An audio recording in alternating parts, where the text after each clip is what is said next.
Vous vous demandez peut-être ce que la colère peut bien apporter dans nos vies, ou peut-être vous êtes déjà en train de vous dire que cette vidéo ne vous concerne pas.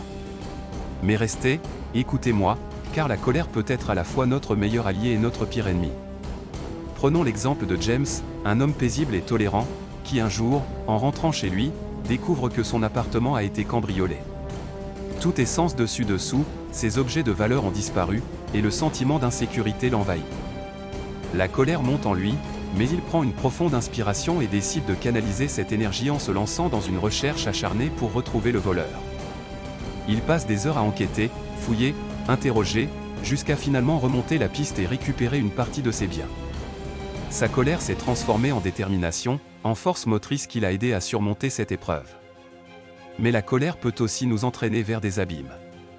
Prenez le cas de Sarah, une jeune femme ambitieuse et déterminée, qui se voit refuser une promotion au travail. Elle est furieuse, blessée dans son ego, et commence à voir ses collègues comme des ennemis. Elle ne parvient plus à se concentrer, à travailler efficacement, et sa colère finit par la consumer. Elle se met à se comporter de manière agressive, à dire des choses qu'elle regrettera plus tard, jusqu'à ce que son attitude néfaste finisse par lui coûter son emploi. Alors, comment faire la part des choses? Comment utiliser la colère à notre avantage, sans la laisser nous détruire? La réponse se trouve dans la maîtrise de soi. Savoir reconnaître les signes avant-coureurs de la colère, respirer profondément, se poser les bonnes questions pour comprendre ce qui nous met en colère, voilà les clés pour éviter les dérapages. La colère peut nous aider à nous défendre, à nous motiver, à nous pousser à l'action. Mais elle peut aussi nous aveugler, nous rendre impulsifs, nous faire prendre de mauvaises décisions.